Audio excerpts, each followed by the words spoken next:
नमस्कार। सुबह 10 बजे के समाचारों में आपका स्वागत है। मैं हूं दीपाली सिंह। समाचारों में सबसे पहले देखते हैं हेडलाइंस।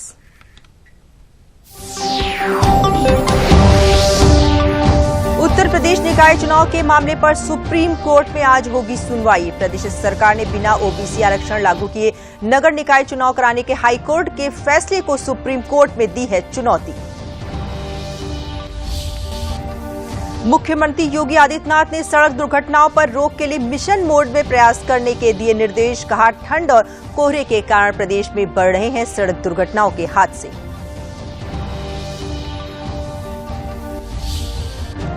छह जनवरी पौष पूर्णिमा से प्रयागराज में शुरू होगा माघ मेला। माघ मेले की तैयारियों का जायजा लेने के लिए प्रदेश के मुख्य सचिव दुर्गा शंकर मिश्र ने मेला क्षेत्र का किया दौरा।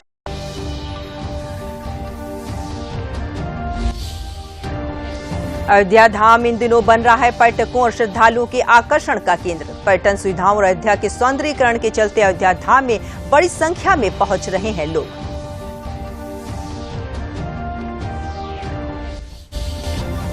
और प्रदेश में शीतलहर का प्रकोप जारी। घने कोहरे, गलन और कड़ाके की ठंड से जनजीवन हुआ प्रभावित। मौसम विभाग ने अगले 3 दिनों तक ठंड को लेकर सतर्क रहने को कहा।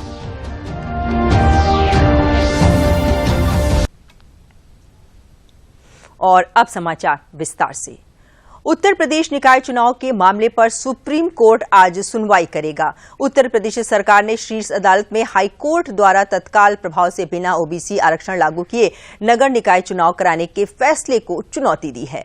बीते 5 दिसंबर को यूपी सरकार ने नगर निगम नगर निकाय चुनाव की आरक्षण सूची जारी की थी, जिसमें ओबीसी एवं एससी एटी के लिए सीटें आरक्षित की गई थी। इस आरक्षण के खिलाफ हाईकोर्ट की लखनऊ बेंच में याचिका दायर की गई, जिसमें कहा गया कि ओबीसी आरक्षण देने में सुप्रीम कोर्ट के द्वारा जिस ट्रिपल टेस्ट को आवश्यक बताया गया था उसका पालन नहीं हुआ है। उत्तर प्रदेश लोक सेवा आयोग यानी यूपीपीएससी की विभिन्न चयन परीक्षाओं के लिए आवेदन करने वाले अभ्यर्थियों को अब अपना व्यक्तिगत विवरण सिर्फ एक बार ही देना होगा और बार बार आवेदन करने पर हर बार रजिस्ट्रेशन करने की आवश्यकता नहीं होगी। मुख्यमंत्री योगी आदित्यनाथ ने उत्तर प्रदेश लोक सेवा आयोग में आवेदन के लिए कल एकल अवसरी पंजीकरण व्यवस्था तथा आयोग की नई वेबसाइट का लोकार्पण किया। इस अवसर पर मुख्यमंत्री ने कहा कि युवाओं के लिए ये वेबसाइट बेहद उपयोगी होगी और इससे आयोग के साथ और भी बेहतर समन्वय हो सकेगा। मुख्यमंत्री ने आयोग की आगामी योजनाओं, चयन कैलेंडर आदि के संबंध में आवश्यक दिशा निर्देश भी दिए। प्रदेश में सभी प्रकार के शिक्षकों की भर्ती के लिए अब एक आयोग ही चयन करेगा। इसके लिए शीघ्र ही उत्तर प्रदेश शिक्षा सेवा चयन आयोग गठित किया जाएगा। मुख्यमंत्री योगी आदित्यनाथ ने कल प्रदेश में शैक्षिक संस्थानों में शिक्षक भर्ती प्रक्रिया की समीक्षा करते हुए एकीकृत आयोग के रूप में उत्तर प्रदेश शिक्षा सेवा चयन आयोग के गठन के संबंध में दिशा निर्देश दिए। मुख्यमंत्री ने कहा कि शिक्षकों के समयबद्ध चयन के लिए सरकार गंभीर है और जल्द ही उत्तर प्रदेश शिक्षा सेवा चयन आयोग का गठन होगा। मुख्यमंत्री ने यह भी कहा कि उत्तर प्रदेश में एक ही आयोग से अब बेसिक, माध्यमिक, उच्च और तकनीकी कॉलेजों के लिए शिक्षकों का चयन हो सकेगा। एकीकृत आयोग के गठन के लिए मुख्यमंत्री ने दिशा निर्देश देते हुए कहा कि अब ये नया आयोग टीईटी की परीक्षा कराएगा।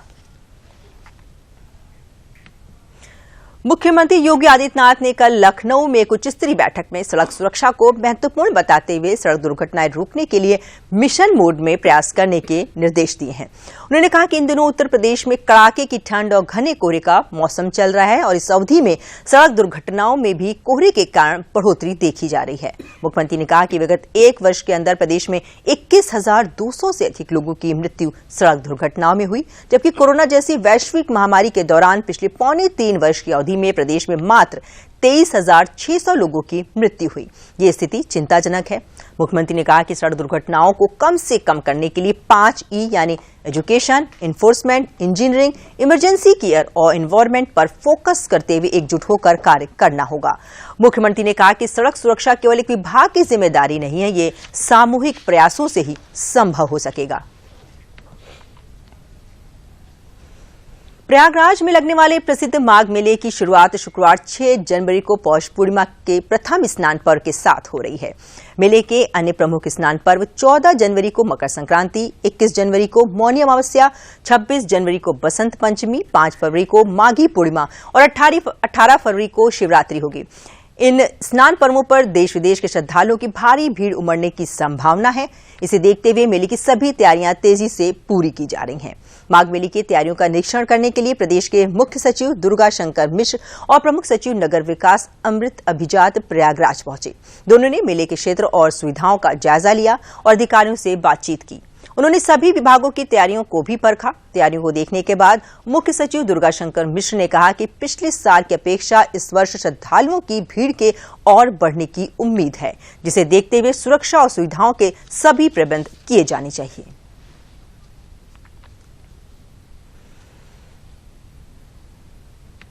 कोशिश है हमारे माननीय मुख्यमंत्री जी ने जैसा कहा कि हम हर तरीके से पूरी कोशिश करेंगे कि जो लोग हमारे पूरे देश भर से माघ मेला के लिए आ रहे हैं, माघ मेला में वो एक अच्छा एक्सपीरियंस लेकर के हमारे उत्तर प्रदेश के बारे में एक बहुत पॉजिटिव फीलिंग लेकर के जब आप आते हैं तो हमारा स्टेट बहुत केयर करता है आपका। कहीं किसी प्रकार की कोई कठिनाई नहीं।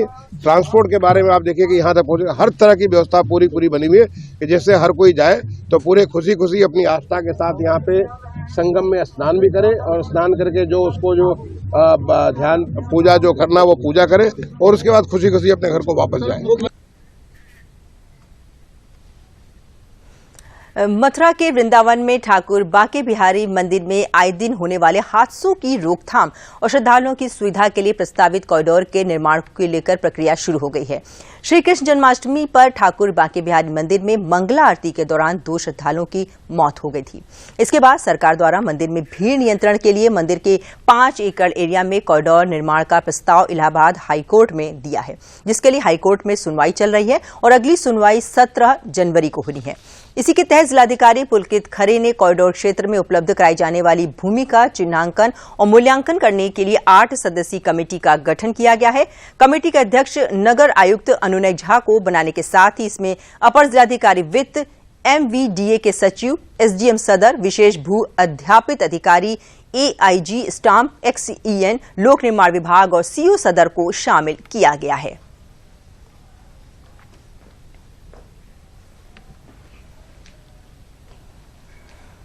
माननीय उच्च न्यायालय का आदेश जिसमें ये लिखा है कि detailed report with estimated cost, जिसमें लैंड कॉस्ट और डेवलपमेंट प्लान दोनों इंक्लूडेड है।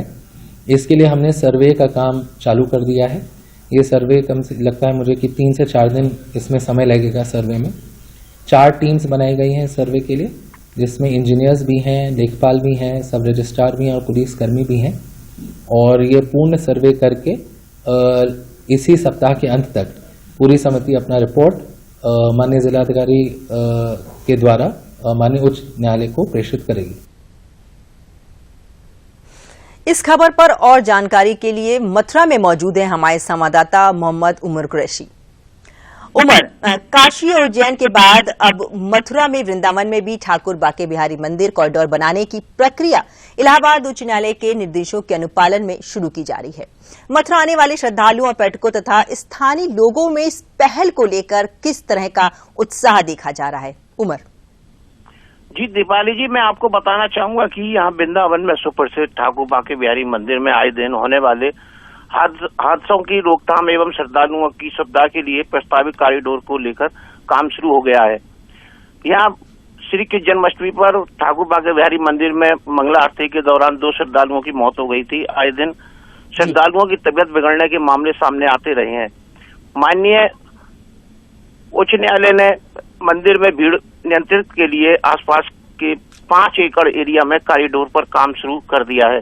जिला प्रशासन ने मंदिर के आसपास भूमि का चिन्हांकन कमेटी का अध्यक्ष नगर आयुक्त अनुनय झा की अध्यक्षता में काम शुरू कर दिया है और उच्च न्यायालय के आदेश की श्रद्धालुओं ने प्रशंसा की है।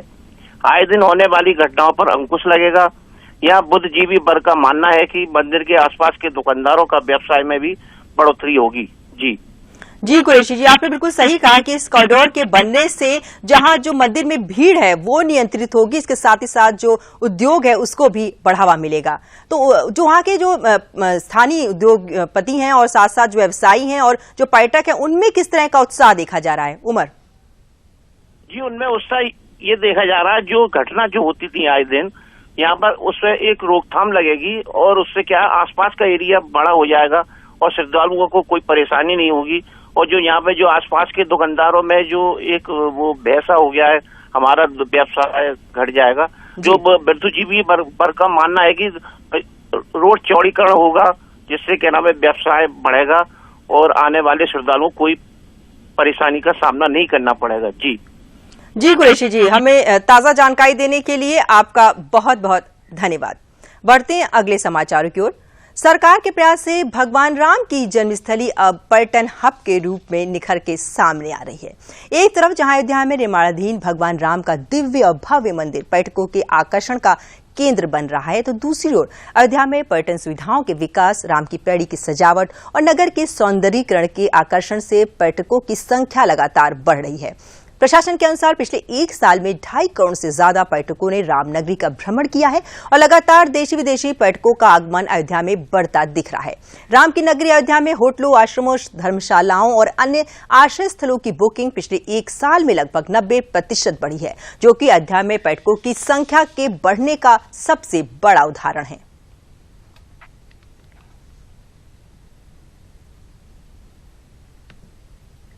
अयोध्या में भगवान राम का मंदिर बन रहा है, पर्यटकीय सुविधाओं का विस्तार हो रहा है, रोडें चौड़ी हो रही हैं, राम की पौड़ी सजी रहती है। इसको देखने के लिए इस वर्ष में जो है मतलब इस वित्तीय वर्ष में लगभग जो है 2.5 करोड़ से अधिक पर्यटक आए हैं और ये एक रिकॉर्ड है। इस खबर पर और जानकारी के लिए चलते हैं अयोध्या, जहां मौजूद है हमारे संवाददाता राजेंद्र सोनी।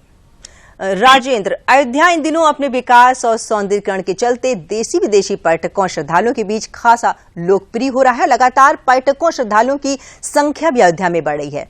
इसे देखते हुए स्थानीय लोगों और व्यापारियों में किस तरह की प्रतिक्रिया आपको देखने को मिल रही है? राजेंद्र दीपाली, जहां तक स्थानीय लोगों की बातचीत है कि अयोध्या के विकास को लेकर के और पर्यटकों की संख्या बढ़ने को लेकर के क्या उनके अंदर प्रतिक्रिया है, तो इनसे बातचीत जो की गई तो उन्होंने ये बताया कि जो हम लोगों का जो भी व्यापार है, जो भी चाहे प्रसाद लैया इलायची वाले हों, चाहे रामनामी और सनातन धर्म के भगवे झंडे वाले हों, चाहे ई रिक्शा के चालक ही क्यों ना हो, और होटल और रेस्टोरेंट के लोग चाहे क्यों ना हो, ये सभी के सभी पर्यटकों की संख्या बढ़ने से काफी अपने आप को इनका अपना भविष्य सुरक्षित और आने वाले समय में और पोषित पा रहे हैं।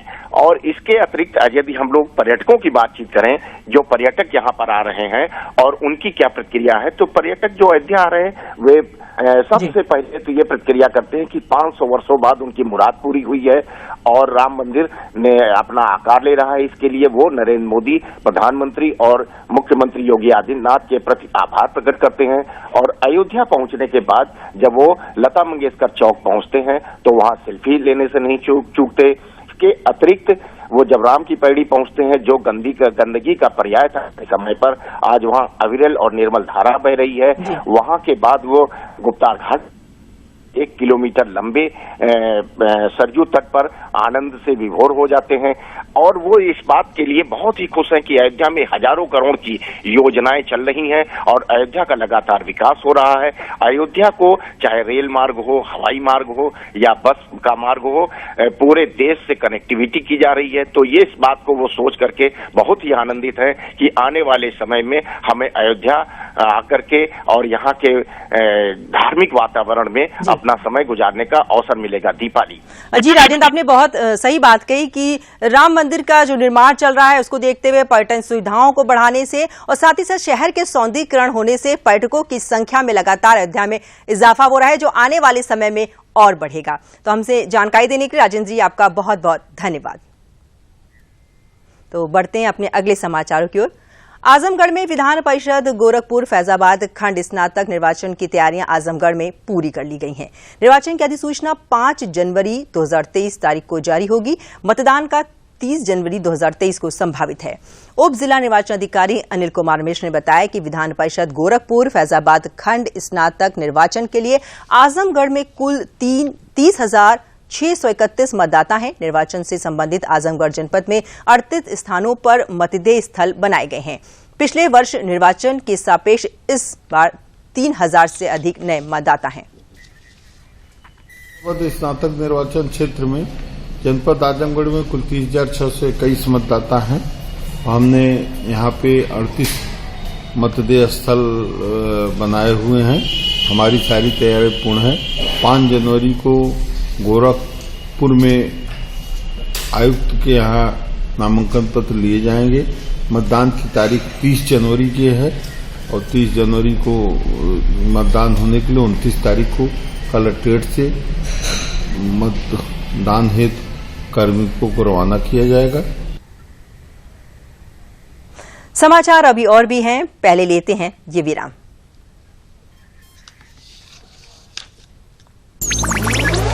डिजिटल बैंकिंग का है जमाना, टाइम है बचाना।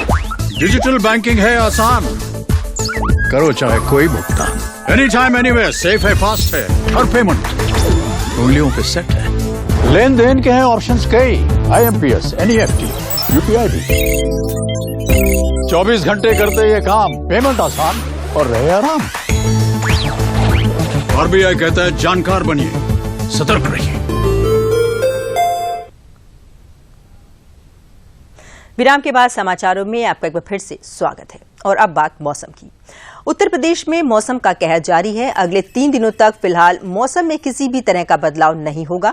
ये जानकारी वरिष्ठ मौसम वैज्ञानिक मोहम्मद दानिश ने दूरदर्शन समाचार से बातचीत करते हुए दी। उन्होंने बताया कि अगले 3 दिनों तक घना कोहरा प्रदेश के लगभग सभी जिलों में जारी रहेगा। मौसम वैज्ञानिक ने बताया कि अगले 3 दिनों तक मौसम सामान्य से 5 डिग्री तक नीचे रहेगा, जिसको देखते हुए रेड अलर्ट विभाग की ओर से जारी किया गया है।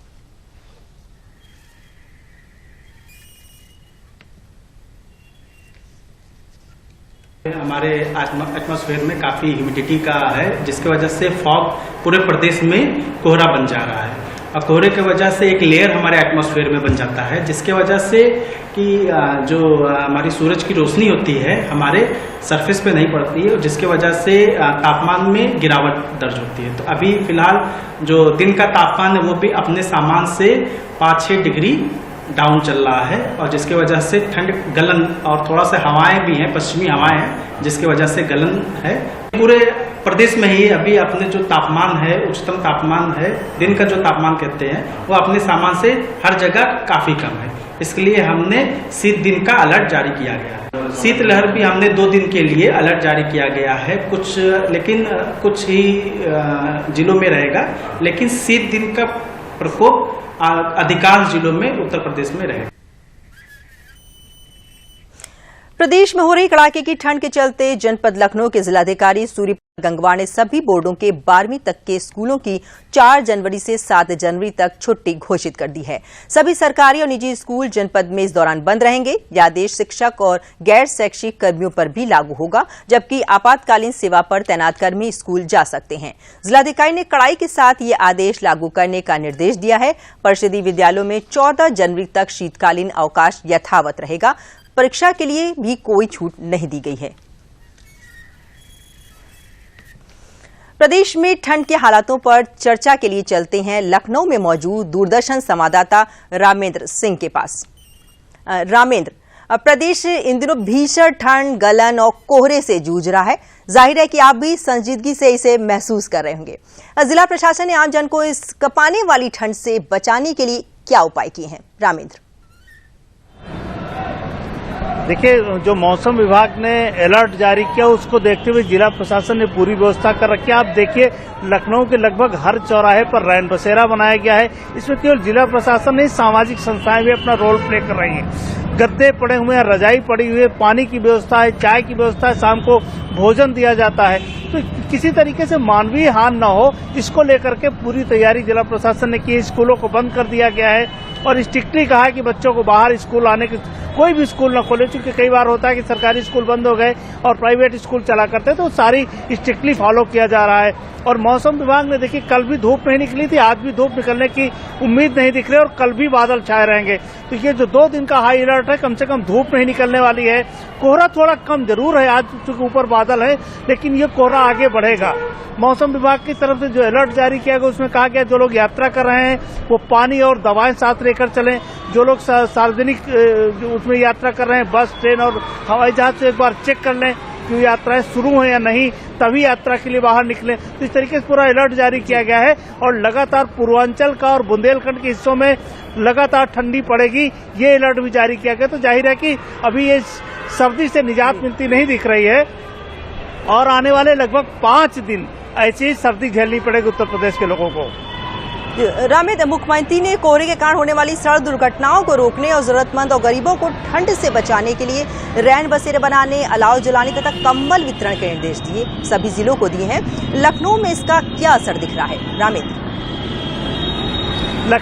लखनऊ ने दीपावली पूरे प्रदेश में इसको जारी किया गया है और जो गरीब लोग उनको कंबल वितरित किया जा रहा है, रैन बसेरे बनाए गए, तहसील और ब्लॉक लेवल पर भी अलाव जलाए गए, रैन बसेरे बनाए गए।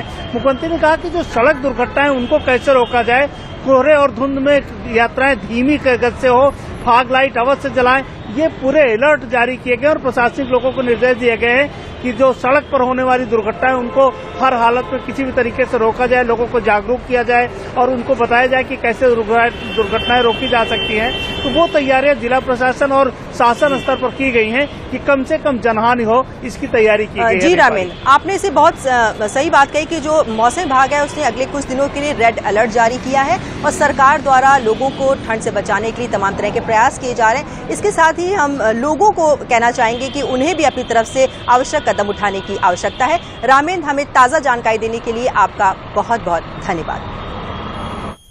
तो अब बात करते हैं वाराणसी के मौसम की। तो वाराणसी में भी पिछले कई दिनों से सूरज के दर्शन मुश्किल हो गए हैं और दिनों दिन ठंड बढ़ती जा रही है। रात्रि में गलन बहुत ज्यादा होने से सड़कों पर सन्नाटा दिख रहा है। इस ठंड में लोगों को प्रशासन द्वारा जलाए गए अलावों से काफी राहत मिल रही है। रोडवेज और रेलवे स्टेशन पर लोग जगह जगह पर रजाई और कंबल में डूबके दिखे। ठंड और कोहरे के कारण वायुसेना और रेलवे की यात्री ट्रेनें जो है विलंब से चल रही हैं। मौसम विभाग ने आज तापमान न्यूनतम 10 डिग्री और अधिकतम 16 डिग्री तक रहने का अनुमान जताया है।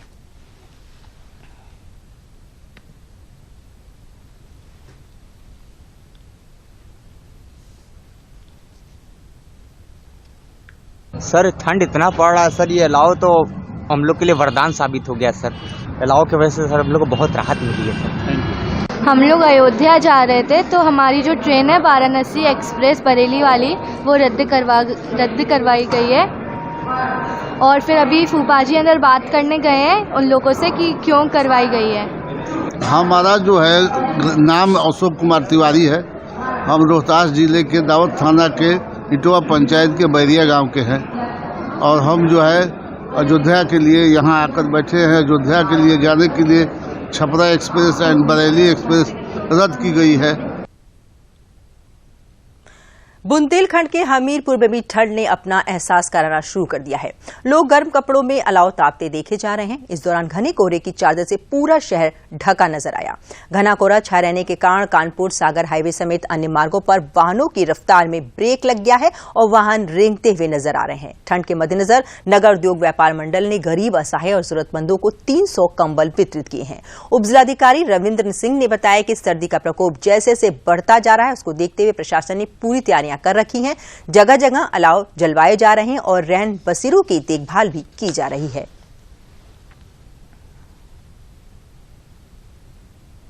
शीतलहर का प्रकोप निरंतर बढ़ता जा रहा है और आज हमने देखा कि सुबह काफी ज्यादा कोहरा था। इसकी तैयारियों के क्रम में हम लोगों ने जगह जगह पर अलाव जलाना, अपने जो भी रैन बसेरे उनको तैयार करना, कंबल वितरण की सारी तैयारियां हमने पूर्ण कर ली है। अभी हम अपने तहसील में हम लोगों ने 6 रैन बसेरा की तैयारियां सुनिश्चित कर ली हैं।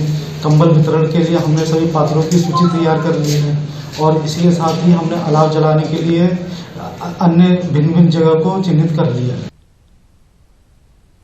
मेरठ में अंतर्राष्ट्रीय गौ तस्कर अकबर बंजारा गैंग पर पुलिस ने बड़ी कार्रवाई की है। मेरठ पुलिस ने अकबर बंजारा गैंग की 2 करोड़ रुपए की संपत्ति को कुर्क कर लिया है। पुलिस अब तक गौ तस्कर की 35 करोड़ रुपए की संपत्ति कुर्क कर चुकी है। इसके अलावा कई संपत्तियों पर बुलडोजर भी चल चुका है। मेरठ के थाना फलावदा क्षेत्र में जहां एक मकान और 21 बीघा जमीन को पुलिस ने कुर्क कर लिया। इस जमीन की कीमत 2 करोड़ रुपए बताई गई है। पुलिस ने कई बार कार्रवाई की है। जिले में गौ तस्कर को रोकने के लिए की गई अब तक की ये सबसे बड़ी पुलिस कार्रवाई है।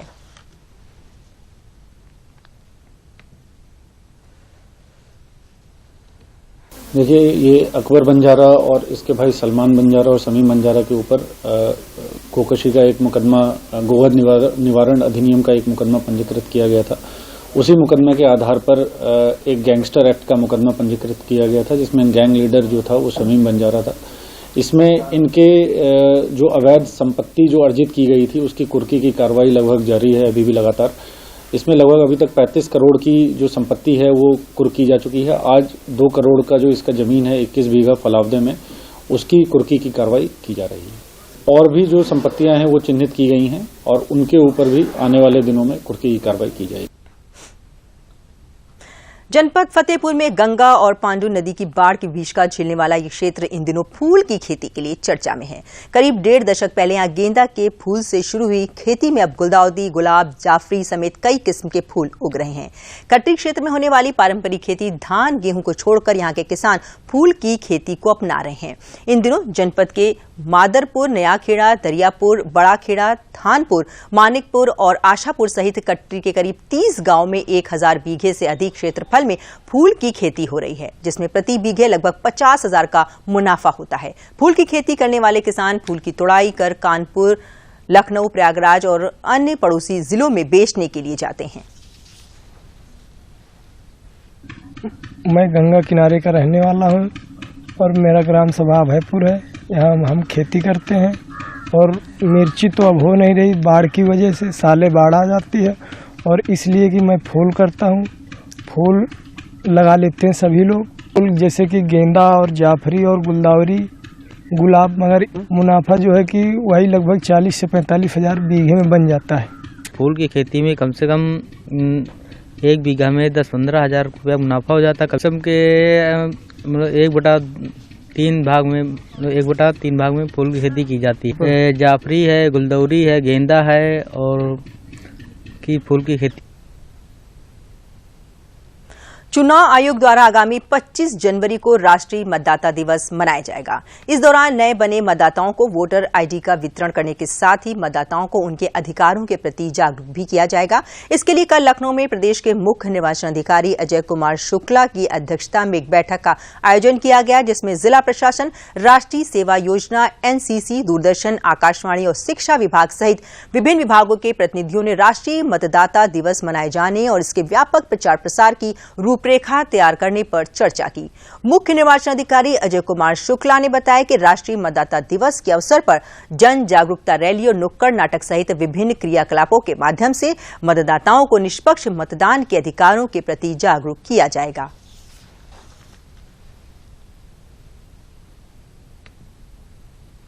दिनांक 25 जनवरी 2023 को 13वां राष्ट्रीय मतदाता दिवस मनाया जाएगा।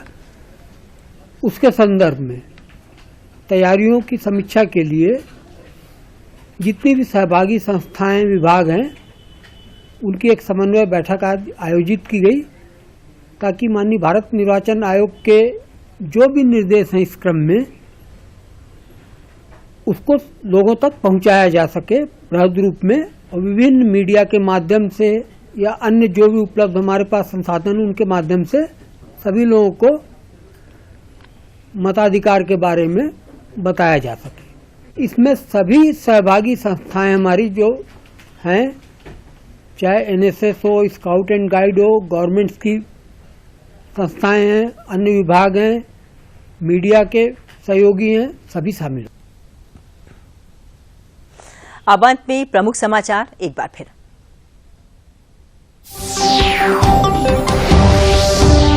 उत्तर प्रदेश निकाय चुनाव के मामले पर सुप्रीम कोर्ट में आज होगी सुनवाई। प्रदेश सरकार ने बिना ओबीसी आरक्षण लागू किए नगर निकाय चुनाव कराने के हाईकोर्ट के फैसले को सुप्रीम कोर्ट में दी है चुनौती।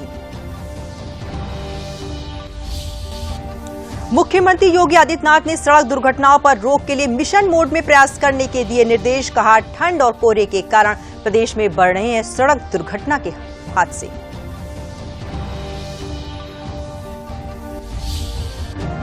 6 जनवरी पौष पूर्णिमा से प्रयागराज में शुरू होगा माघ मेला। माघ मेले की तैयारियों का जायजा लेने के लिए प्रदेश के मुख्य सचिव दुर्गा शंकर मिश्र ने मेला क्षेत्र का किया दौरा।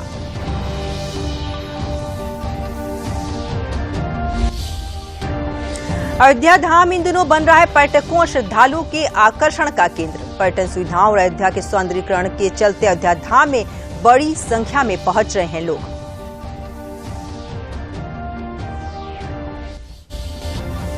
और प्रदेश में शीतलहर का प्रकोप जारी। घने कोहरे, गलन और कड़ाके की ठंड से जनजीवन हुआ प्रभावित। मौसम विभाग ने 3 दिनों तक ठंड को लेकर सतर्क रहने को कहा।